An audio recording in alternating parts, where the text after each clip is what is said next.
Atau ada kepahitan. Kita tidak enak menjalankannya, tapi kalau kita jalankan kepahitan ini, besok kita ketemu kesenangan di belakang yang jauh lebih panjang. Nah itu kalau kata Epikurus, yo ayo kita jalani.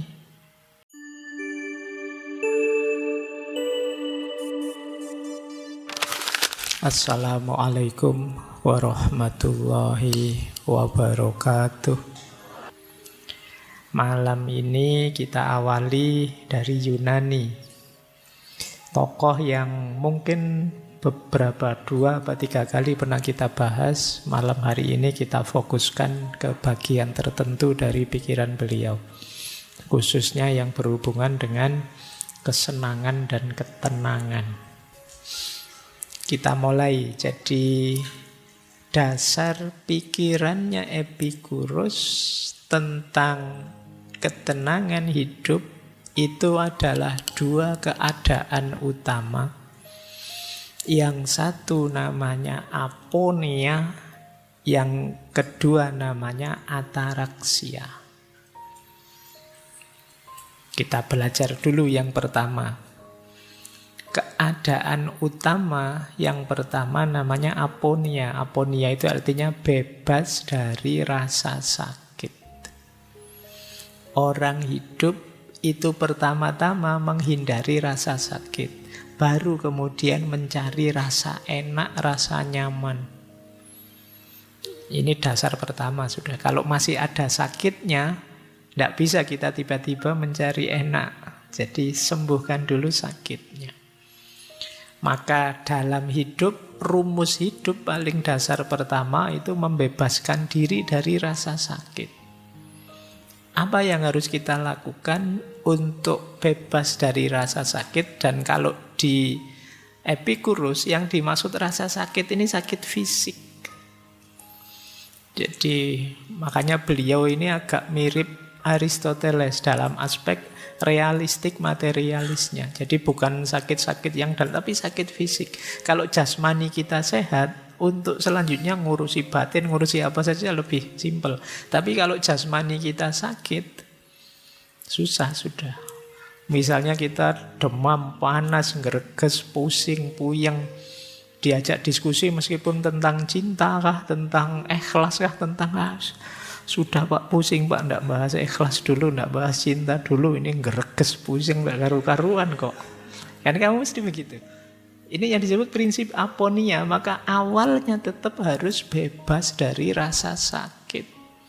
Jangan kalian sepelekan kesehatan tubuhmu. Pak, saya pokoknya filsafatan saja sampai dalam pikiran, sampai memuncak. Kesehatan nomor 2. Jangan salah. Kalau kamu menomor-2kan kesehatan, begitu kamu sakit, yang nomor 1 tadi juga hilang. Makanya dulu pernah ada pepatah itu, dalam tubuh yang sehat terdapat jiwa yang sehat. Kalian kan kadang komplain, yo kan kebalik Pak, jiwa dulu baru tubuh sehat. Tapi memang kalau kita sedang sakit, mau apa juga ndak jalan.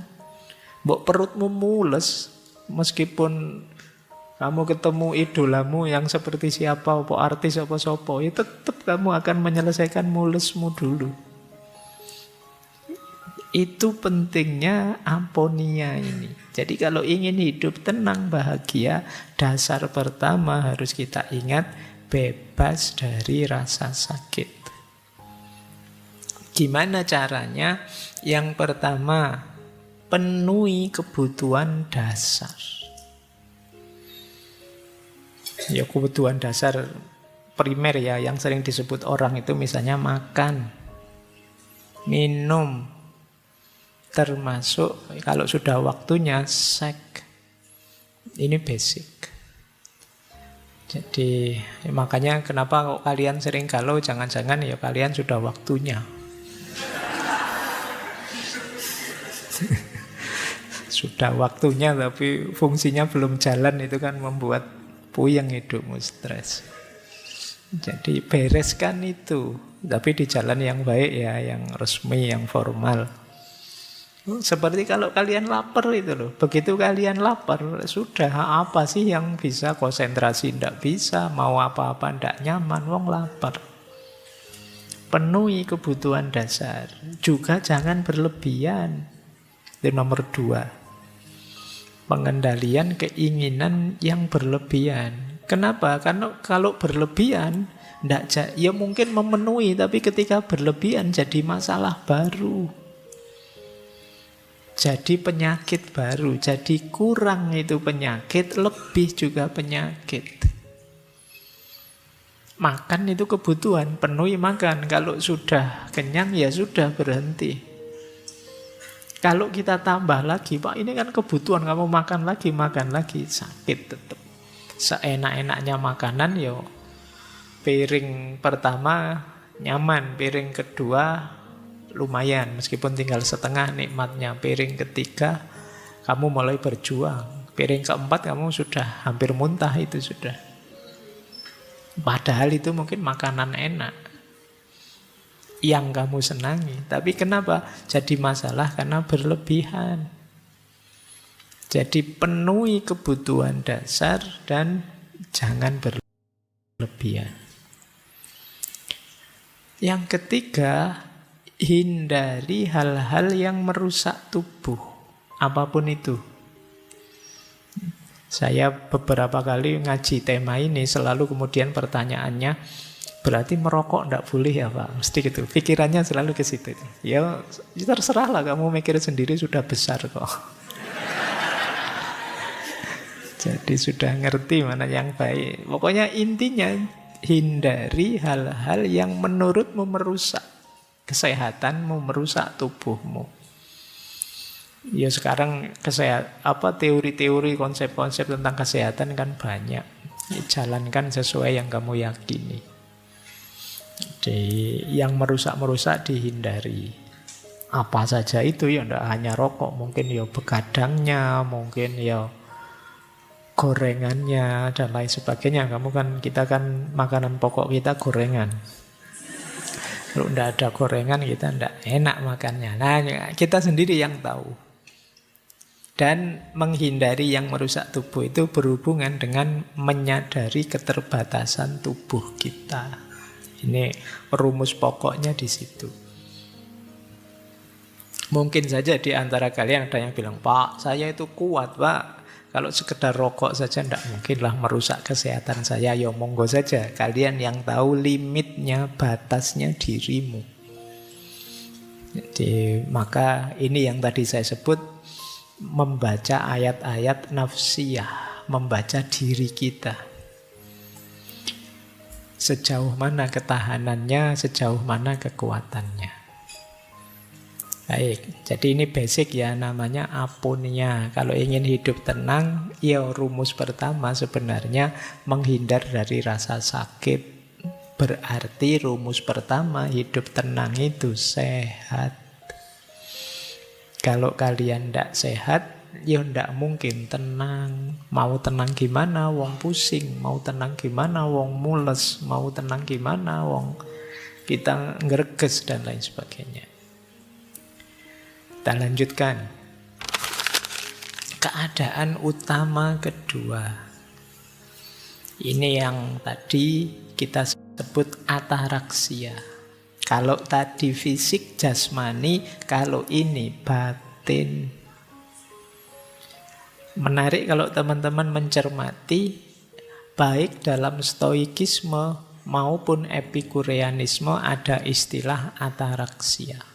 Nanti ada lagi satu aliran skeptisisme. Skeptisisme itu salah satu tokohnya juga gurunya Epikuros, namanya Pyrrho. Kalau Pyrrho juga punya pandangan skeptik dan juga punya pandangan ataraksia. Apa sih ataraksia? Kalau di stoikisme, ataraksia itu pengendalian diri dan penerimaan hal-hal yang berada di luar kendali. Yang kita kontrol, bisa kita kontrol, ya kita kontrol. Yang tidak bisa, ya kita terima saja. Yang dalam kuasa kita, ya kita urusi. Yang di luar kuasa kita pasrahkan. Jadi ini gaya stoik. Dulu kita berkali-kali pernah bahas ini. Jadi kalau ingin tenang, mari kita urusi yang dalam kuasa kita saja. Jangan ngurusi yang di luar kuasa kita. Misalnya wataknya orang lain, itu kan di luar kuasa kita. Sulit kita mengontrolnya. Tapi kalau watak kita sendiri, kita bisa mengontrolnya. Respon kita terhadap kelakuan orang lain itu dalam kuasa kita. Tapi kelakuannya orang lain itu ya di luar kuasa kita. Kalau kita sadar seperti ini, nanti hidup kita lebih tenang. Ada orang kurang ajarnya luar biasa. Ya biar saja dia kurang ajar, yang penting saya tidak terpengaruh kok. Nah, ini kita lebih tenang.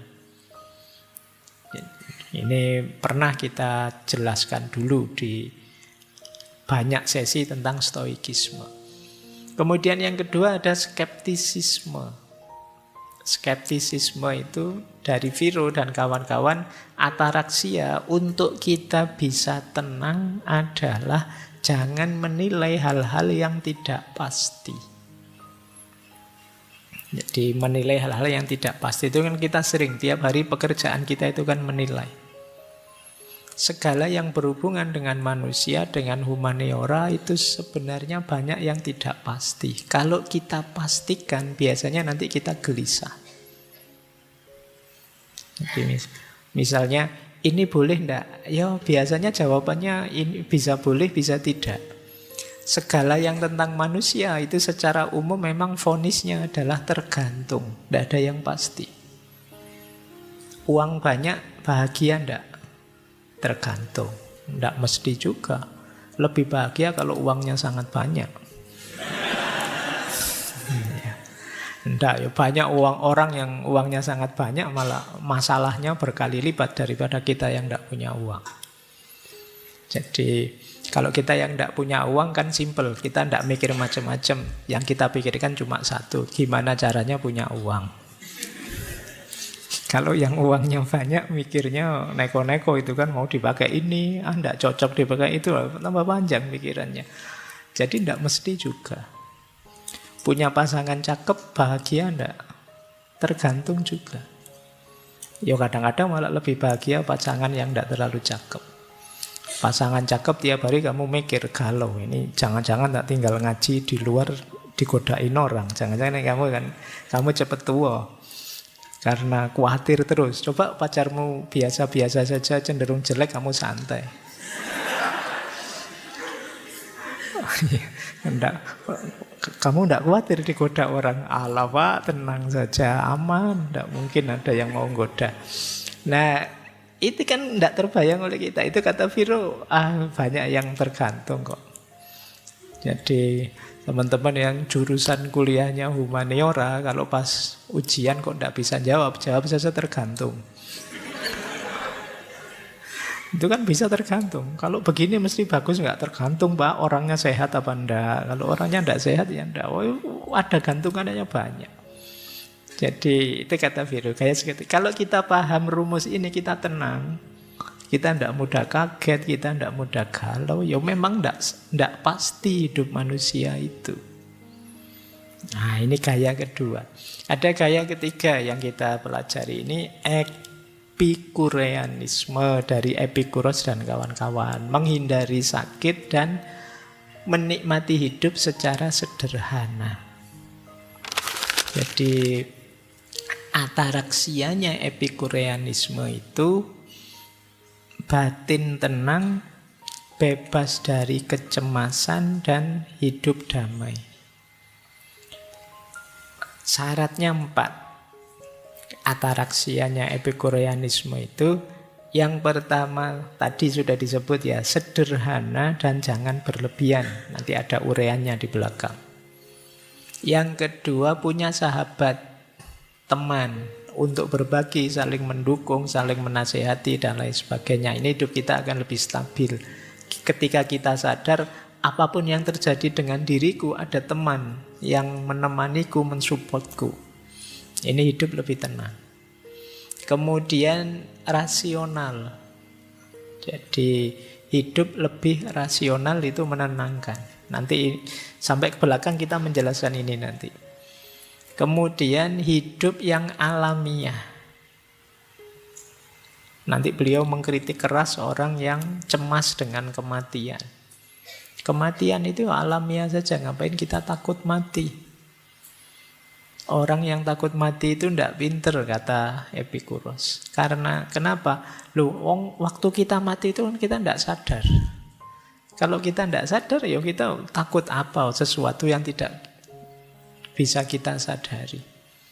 Nanti ada uraiannya di belakang. Jadi ini malam hari ini kita fokus ke hidup tenangnya atau ataraksianya. Gimana sih kita bisa hidup tenang, versinya Epikuros. Oke, baik. Jadi itu pengantarnya, sekarang kita belajar ketenangannya. Kita mulai ya, bismillah. Yuk, yang pertama, ini agak panjang. Hidup tenang itu tentu saja harus diawali dengan hidup senang. Gerbangnya ketenangan itu kesenangan. Tidak mungkin kita ngaku-ngaku tenang tapi kita merasa tidak senang. Ketenangan dan kesenangan itu satu paket. Kesenangan adalah gerbangnya hidup bahagia. Kesenangan ini, kata Epikuros, sifatnya innate good. Innate itu sudah ada dalam diri kita dan kita anggap baik. Dan itu sejak kita lahir.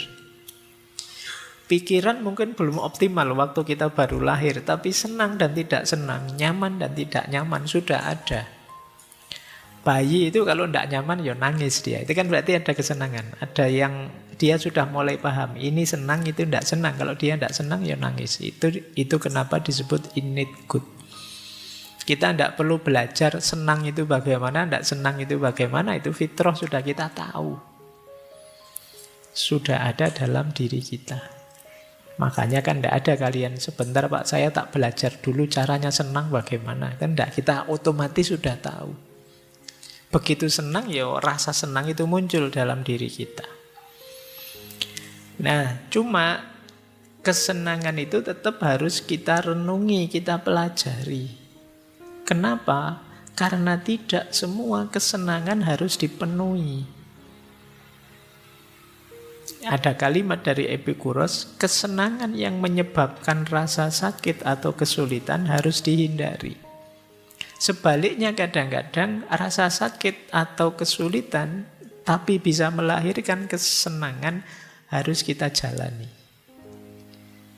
Jadi mungkin ada kesenangan, enak sih sekarang nyaman, tapi itu akan menyebabkan rasa sakit jangka panjang. Kalau kita pinter ya kita hindari. Makan enak kayak tadi gorengan terus-terusan itu enak wong kita seneng. Tapi kalau kita sadar iya ya ini, tapi kalau saya tidak hati-hati besok ada kepahitan jangka panjang, kolesterol lah, jantung lah dan lain sebagainya. Ini kita harus mulai berpikir lagi, apa iya kesenangan ini harus saya penuhi? Atau ada kepahitan, kita tidak enak menjalankannya, tapi kalau kita jalankan kepahitan ini, besok kita ketemu kesenangan di belakang yang jauh lebih panjang. Nah itu kalau kata Epikuros, ayo kita jalani. Belajar misalnya, itu kan pahit, tidak enak, capek juga, puyeng juga. Tapi kalau kita tidak belajar, kita tidak ketemu nikmatnya ilmu, kita tidak ketemu manfaatnya ilmu untuk masa depan kita yang panjang. Maka harusnya kita jalani belajar itu. Jadi meskipun orang itu mencari kesenangan, tapi dia harus jeli melihat apakah kesenangan ini membuahkan rasa sakit atau tidak. Atau apakah sebelum mencapai kesenangan itu aku perlu menahan diri dalam kepahitan-kepahitan tertentu atau tidak. Jadi kalau akal rasio kita jalan, kita bisa mengidentifikasi jenis-jenis kesenangan tadi. Bahkan kata Epikuros, kadang-kadang orang itu harus siap sakit sebentar demi senang yang lebih panjang. Ngaji malam hari ini mungkin sakit sebentar, sumuk lah, rame lah, sumpek lah. Tapi kan demi biar saya ngerti sesuatu, dan pengertian itu mungkin ada manfaatnya ke depan, jauh lebih panjang. Nah, ini pahit dulu baru ketemu manfaat. Olahraga misalnya kan capek, ndak enak, tapi kan ada manfaat kesehatan jangka panjang. Jadi hedonisme itu memang dikenal aliran yang hidup hanya untuk senang-senang saja. Tapi versinya Epicurus, kesenangan itu ya harus jeli kita melihatnya, tidak sekedar enak langsung ditabrak. Kalau enak langsung ditabrak, ya siapa tahu kesenangan ini justru buahnya kepahitan yang lebih dalam jangka yang panjang. Terus nanti Epicurus membedakan antara kesenangan kinestetik dan kesenangan statis. Jadi kesenangan kinestetik itu kesenangan yang berproses. Biasanya kesenangan kinestetik itu muncul untuk memenuhi kebutuhan natural kita. Begitu kesenangan kinestetik terpenuhi, maka kita akan mengalami kesenangan statis. Contohnya, kita lapar, terus kita makan. Dan kita merasakan makan itu betapa enaknya, kesenangan kinestetik. Setelah selesai makan, kita puas, lega, kenyang. Kenyang itu kesenangan statis. Kata Epicurus, rumusnya begini. Kalau kita sudah sampai di kesenangan statis, biasanya ya selesai. Kita tidak ingin lebih lagi. Karena kalau lebih lagi akan jadi penyakit. Dari kesenangan berubah jadi ketidakenaan. Tapi orang masih bisa mencari kesenangan lain yang berbeda. Jadi kesenangan kinestetik melahirkan kesenangan statis. Kalau sudah sampai di kesenangan statis, ya sudah. Makanya disebut statis, selesai. Di titik ini kita tidak bisa nambah kesenangan lagi. Karena kalau ditambah biasanya terus jadi pahit. Tapi kita bisa nyari kesenangan yang lain. Wah, misalnya kalian tadi makan, sudah kenyang, selesai. Karena kalau nambah makan lagi jadi pahit lagi. Tapi kalian masih bisa nambah kesenangan dari jalur lain. Misalnya, sudah kenyang ini, saatnya nyekrol TikTok sekarang. Itu kesenangan yang lain. Ya nanti nyekrol TikTok itu kinestetiknya kalian akan sampai di kesenangan statis yang lain. Mungkin kalian jadi gembira di situ. Tapi juga kalian harus ngerti limit. Karena kalau kalian lupa batas, terlalu lama nyekrol TikTok, nggak ngerti kapan berhenti, terus tiba-tiba waktumu habis, lupa. Wah, lupa harusnya melakukan ini, melakukan itu. Maka penting kita sadar kapan harus berhenti dari kesenangan itu. Jadi ini rumusnya, ada kesenangan kinestetik, ada kesenangan statis. Yang kalau sudah statis berarti kita terpuaskan. Kalau sudah terpuaskan jangan ditambah tapi mencari jalur lain kesenangan. Itulah rumus untuk mengejar kesenangan. Ini rumus pertama. Rumus kedua dari kesenangan. Pak, gimana Pak? Milih di antara banyak kesenangan itu harus saya pilih yang mana? Kata Epicurus, kesenangan itu bisa dilihat intensitasnya, bisa dilihat durasinya, bisa dilihat kemurniannya. Jadi, intensitas itu kuatnya. Kalau enak, sangat enak. Ini ya sekedar enak saja, ini biasa saja, itu namanya intensitas. Kemudian ada durasi. Kalau durasi ini sebenarnya enak saja sih, tidak sangat enak. Tapi durasinya panjang, lama. Atau kemurniannya. Kemurniannya itu senang yang tanpa ada rasa sakit sama sekali. Karena ada kesenangan itu disertai sakit. Misalnya kalian olahraga, mungkin kalian hobi olahraga, seneng olahraga, terus kalian olahraga, tapi di balik olahraga ada capeknya. Itu berarti ada kesenangan yang disertai rasa sakit. Ada kesenangan murni, ada kesenangan dari sisi durasi, ada kesenangan dari sisi intensitas. Nanti kata Epikuros, antara intensitas dan durasi, pilihlah durasi. Antara durasi dan kemurnian, pilihlah kemurnian. Jadi nanti kesenangan murni itu nanti pada akhirnya ketemu kesenangan-kesenangan yang lebih batin, lebih spiritual. Tidak sekedar kesenangan materi. Biasanya kesenangan materi itu selalu ada unsur rasa sakitnya. Jadi kalau tabrakan antara intensitas dan durasi, pilih durasi. Pilihlah kesenangan yang jangkanya jauh lebih lama, lebih panjang. Kayak tadi loh, makan itu mungkin enaknya luar biasa dibandingkan enaknya belajar. Enaknya belajar mungkin tidak senikmat waktu kalian makan, tapi belajar ini senangnya bisa jangka panjang. Kalian bisa menikmatinya jauh lebih panjang. Pilih yang durasi. Tapi nanti ada juga yang murni. Kalau murni ini ya asli, berarti tidak kecampur apa-apa. Ini pasti kesenangan sejati. Nanti ketemu para sufi misalnya, senangnya dekat dengan Allah, senangnya dan lain sebagainya. Nah, maka untuk kesenangan murni itu ya, beliau bilang begini, there was no reason to eat, drink, and be merry today if you are going to have a headache from it tomorrow. Tidak ada alasan untuk makan, minum, atau kawin kalau hari ini kalian sedang pusing. Jadi ini masih ada sakitnya. Baik. Apa kesenangan yang diawali rasa sakit? Di situ diilustrasikan ya, makan diawali lapar. Hubungan suami istri diawali nafsu. Ini kan diawali sakit. Diawali keinginan yang belum terpenuhi. Tapi nanti ada kesenangan yang lebih murni. Epikuros mencontohkan misalnya kesehatan dan persahabatan.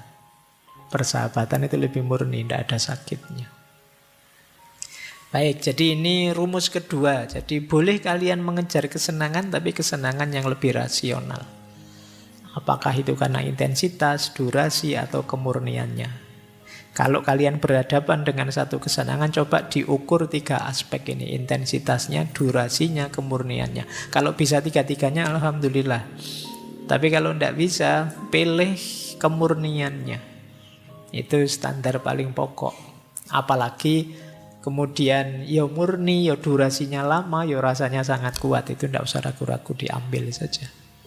Itu menyenangkan pasti. Baik, jadi kita punya 2 rumus ya tentang kesenangan. Ada kinestetik, statis, ada intensitas, durasi, dan kemurniannya. Makanya terus beliau bilang begini. Maka kalau kami mengatakan bahwa tujuan hidup kita adalah kesenangan, yang kami maksud bukanlah kesenangan kaum foya-foya yang asal menikmati saja. Itu anggapan mereka yang tidak tahu atau tidak lagi mengerti ajaran kami, atau dengan sengaja memutarbalikkannya. Karena beliau ini dituduh hedon dengan konotasi yang negatif tadi. Hidup kok nyari senang saja, kurang mulia. Padahal kata beliau tidak begitu cara memahaminya. Bagi kami, kesenangan berarti tidak merasa sakit dalam tubuh dan tidak resah dalam jiwa. Karena hidup penuh kesenangan tidak diperoleh dengan pesta minum dan makan terus-menerus. Tidak dengan menikmati remaja laki-laki dan wanita cantik. Juga tidak dengan menikmati ikan yang enak dan makanan yang mewah apa saja. Melainkan hanya dengan pemikiran yang tenang, terang, yang mencari akar segala keinginan dan dorongan, menghindar dan mengusir gagasan-gagasan aneh yang bagaikan angin prahara menggoyangkan jiwa. Jadi kesenangannya tidak seperti bayangan kita. Kalau ngomong kesenangan, mesti kesenangan yang dangkal. Bukan itu kesenangan itu. Jadi kesenangan itu intinya adalah fisik yang tidak sakit dan jiwa yang tidak resah. Kalau kita melakukan sesuatu yang meresahkan jiwa, ya berarti kita tidak bisa menyebutnya kesenangan meskipun rasanya nikmat. Baik. Terus beliau menyebut begini. Pada permulaan segala-galanya ada akal budi, milik kita yang paling bernilai. Dari akal budi, keutamaan-keutamaan lain semua dapat disimpulkan. Akal budi mengajar kita bahwa tidak mungkin hidup senang kalau tidak hidup secara rasional, bersusila, dan adil. Juga sebaliknya, mustahil hidup rasional, bersusila, dan adil tapi tidak merasa senang. Karena keutamaan-keutamaan menyatu erat dengan hidup senang. Dan yang satu tidak dapat dipisahkan dari yang satunya. Mungkin kemarin-kemarin kita merumuskan hidup senang dan hidup baik itu dua hal yang berbeda. Kalau di Epikuros tidak. Tidak mungkin kita bisa senang kalau kita tidak hidup baik. Dan tidak mungkin kita ngaku orang baik tapi tidak senang. Jadi kalau yang pertama jelas bahwa tidak mungkin kita bisa hidup senang tanpa hidup baik. Karena yang melahirkan kesenangan itu pasti kebaikan-kebaikan. Dan tidak mungkin kita hidup baik tanpa senang. Karena kalau kita melakukan kebaikan dan tidak merasa senang, berarti kita tidak utama. Mungkin kebaikan itu ya terpaksa saja, formalitas saja. Kita tersiksa oleh kebaikan itu berarti kita belum menghayatinya.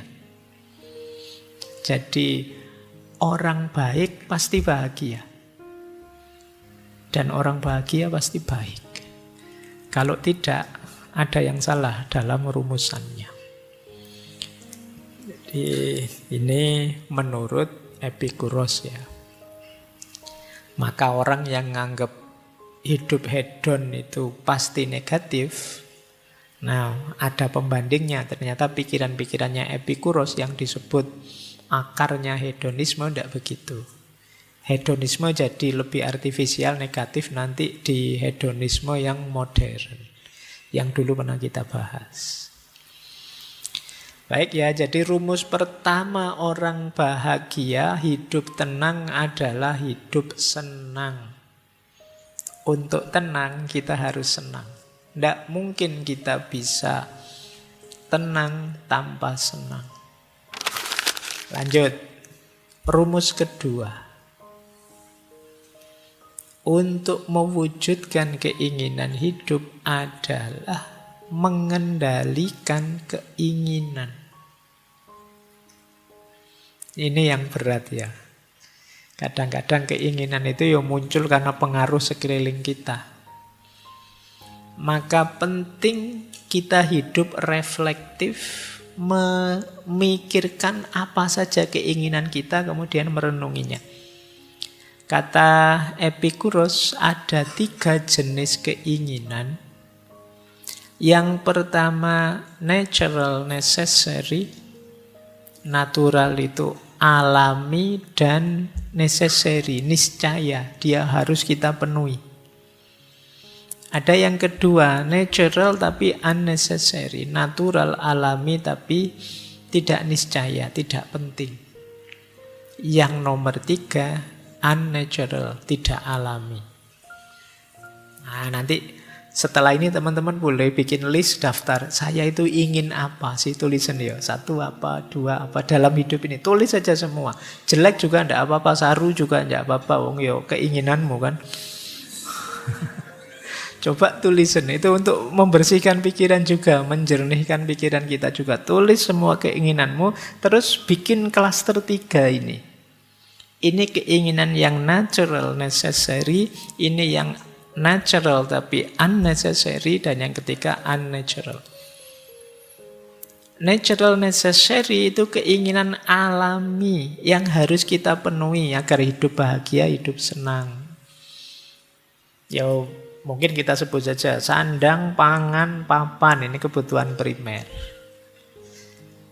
Keinginan ini ya harus kita penuhi. Natural, necessary ini.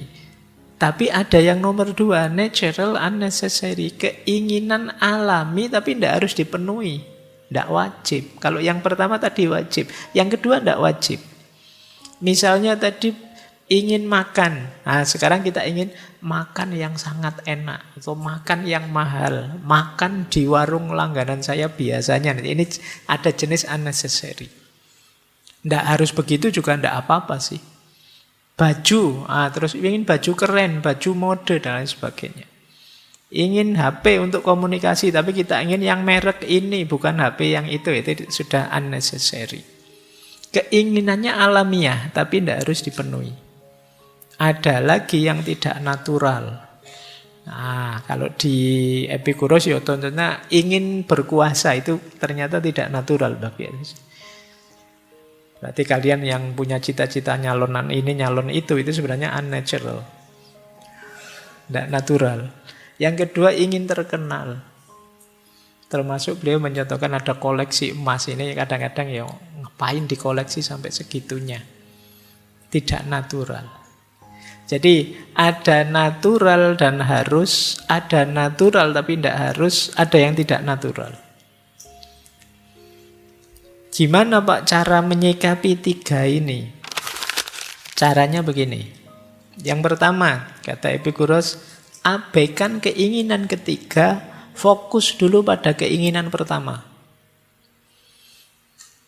Jadi wong yo rumah belum punya, makan pontang-panting, baju ndak ganti-ganti, wong ndak bisa beli. Kok kamu mikirnya kapan ya Pak saya terkenal bisa ngoleksi emas sebanyak-banyaknya bisa? Nanti dulu, penuhi dulu yang pertama. Jadi yang nomor 3 itu terakhir sekali.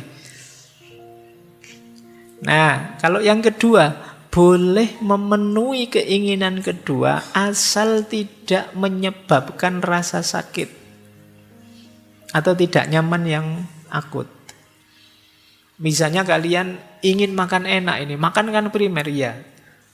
Boleh dipenuhi Mbak, boleh, tapi jangan sampai setelah sekarang makan enak terus besok seminggu tidak makan. Nah, karena duitmu habis kamu pakai makan. Nah, ini jangan. Jadi yang nomor 2 kamu penuhi, tapi pastikan tidak ada efek sakitnya. Kalau ada pending dulu, biasa saja dulu. Ya kayak HP tadi loh. Yalah yang penting punya HP bisa komunikasi. Pak saya ingin yang bermerek Pak, yang terbaru Pak. Ya silahkan, tapi jangan sampai ada rasa sakit. Jangan sampai begitu beli HP bermerek yang terbaru kamu ditagih pinjol. Terus stres kamu. Nah itu blunder namanya. Jadi keinginan jenis kedua kalau memang mampu penuhi saja, tapi pastikan tidak menyebabkan rasa sakit.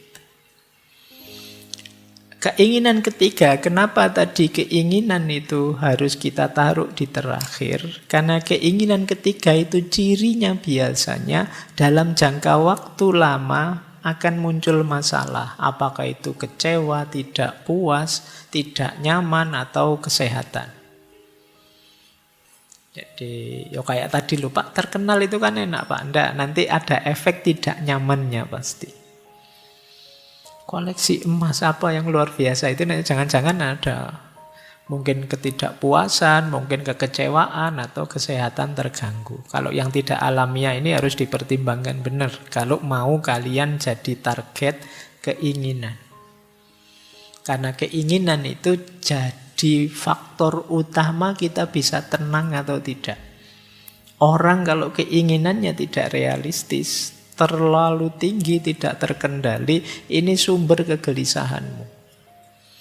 Makanya dulu waktu kita sekolah SD atau SMP kan ada kalimat begini, gantungkan cita-citamu setinggi mungkin. Ini menurut saya kalimatnya bagus sudah. Kamu boleh berkeinginan, boleh bercita-cita setinggi-tingginya, tapi yang mungkin. Iya. Ya makanya setinggi mungkin, jadi setinggi-tingginya tapi yang mungkin. Jangan yang tidak mungkin, nanti kamu stres. Jadi boleh kamu berkeinginan apa saja, ya memang setinggi-tingginya, tapi yang mungkin saja. Jangan, Pak, saya pingin pemilu yang akan datang saya terpilih jadi presiden, Pak.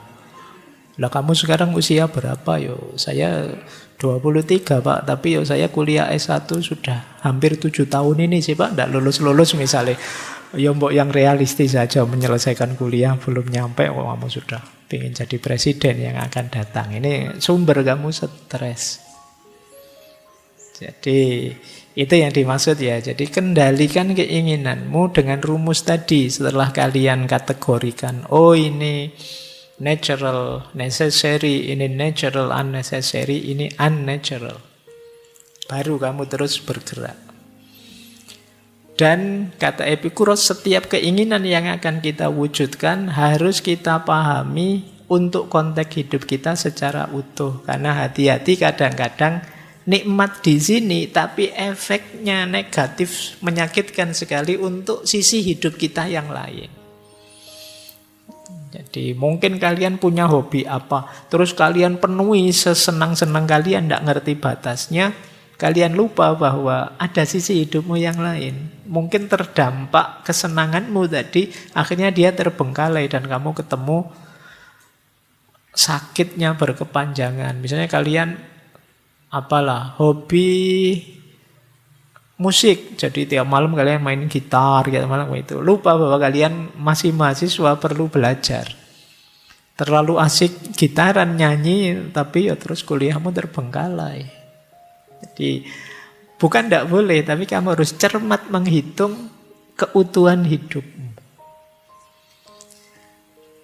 Baik, jadi ini rumusnya mengendalikan keinginan. Makanya beliau punya quote menarik begini. Jika kamu ingin membahagiakan seseorang, jangan menambah kekayaannya, tapi kurangilah keinginannya. Menarik ya. Jadi kenapa begitu ya? Karena kalau ditambah kekayaan itu kadang-kadang nambah keinginan, tidak ada akhirnya. Tapi kalau mengurangi keinginan itu bisa lebih nyaman. Ini jangan dipakai alasan ya kalau kamu diminta siapa gitu. Bahwa lebih bahagia kalau mengurangi keinginan loh, Dek. Tidak begitu.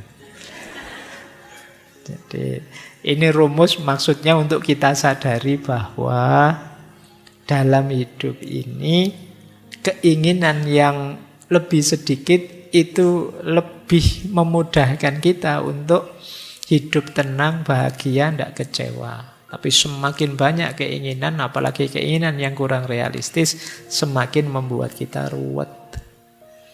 Jadi kalau ingin membuat orang bahagia, ya kita sadarkan dia dari keinginan-keinginannya yang kurang realistis.